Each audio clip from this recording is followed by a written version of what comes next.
जय बाबा नीम करौली की। आज मैं अपने चैनल पर आप लोगों को बाबा नीम करौली के बारे में कुछ बताने जा रहा हूँ। बाबा नीम करौली का जन्म फिरोजाबाद में अकबरपुर नामक ग्राम में हुआ था। ये बेहद धनाढ्य जमींदार परिवार के थे। इनके पिता का नाम दुर्गा प्रसाद शर्मा था। बचपन में ही इनका विवाह हो गया था। विवाह के बाद में ये घर को छोड़कर तपस्या करने चले गए। सबसे पहले तपस्या करने ये पहुँचे हैं गुजरात में बामनिया नाम की एक जगह है। वहाँ पे एक तालाब में रहकर इन्होंने तपस्या की तथा सिद्धियाँ वहाँ अर्जित की। अगर सही कहा जाए तो सिद्धियाँ तो संत महापुरुषों के पास बचपन से ही होती हैं, बल्कि ये सिद्धियाँ पहले से ही होती हैं। यहाँ तो ये लीला के तौर पे हम लोगों को दिखाते हैं कि एक आदर्श स्थापित करने के लिए ऐसी लीलाएं करते हैं।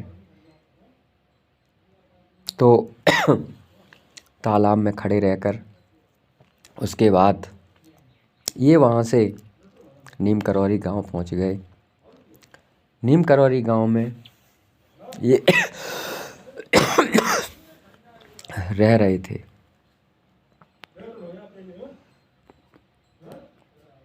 जब नीम करौली गांव में ये 19 साल की उम्र तक रह रहे थे तो एक दिन ये गंगा स्नान करने जा रहे थे। वहाँ ट्रेन पे बैठे थे तो ट्रेन पे टीटी ने इनको ट्रेन से उतार दिया। ये वहीं चिमटा गाड़ कर बैठ गए। उसके बाद ट्रेन आगे नहीं बढ़ी। जब ट्रेन आगे नहीं बढ़ी तो लोगों को शक हुआ कि बाबा जी इसकी वजह से तो नहीं बढ़ी, तो बाबा जी नाराज़ हैं क्या। तो लोगों ने फिर इनसे प्रार्थना क्षमा याचना की। तो उसके बाद ट्रेन आगे बढ़ गई। इसके बाद बाबा जी की ख्याति पूरे विश्व में फैलती चली गई। उसके बाद इधर इनके घर में इनकी अवस्था 19 साल थी। इनके पिताजी अपने पुत्र को ढूंढने के लिए जा रहे थे। ढूंढते थे तो कोई इनके गांव का बाबा नीम करौली के नाम से उनकी ख्याति हो गई थी।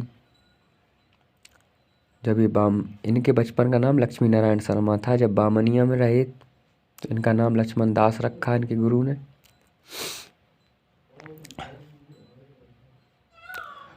फिर इनका नाम पड़ा तलैया बाबा, क्योंकि तलैया तालाब में रह कर के इन्होंने तपस्या की थी। तो कोई इनके गांव अकबरपुर का आदमी इनके पास पहुंचा तो उन्हें लगा कि शायद ये वही तो नहीं है।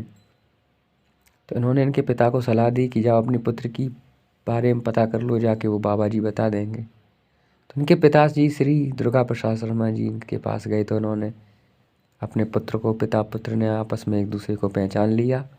एक घर ले आए। इनके 3 संतानें हुई। सबसे बड़े पुत्र का नाम अनेक सिंह शर्मा, और 1925 में उनका जन्म हुआ। उसके बाद दूसरी संतान का नाम था धर्मनारायण शर्मा, 1937 में उनका जन्म हुआ। तीसरी लड़की थी इनके पुत्री गिरजा देवी। तो आगे की कथा हम इसके बाद बताएंगे अगले एपिसोड में। तब तक के लिए जय बाबा नीम करौली, जय श्री हनुमान, जय श्री राम की।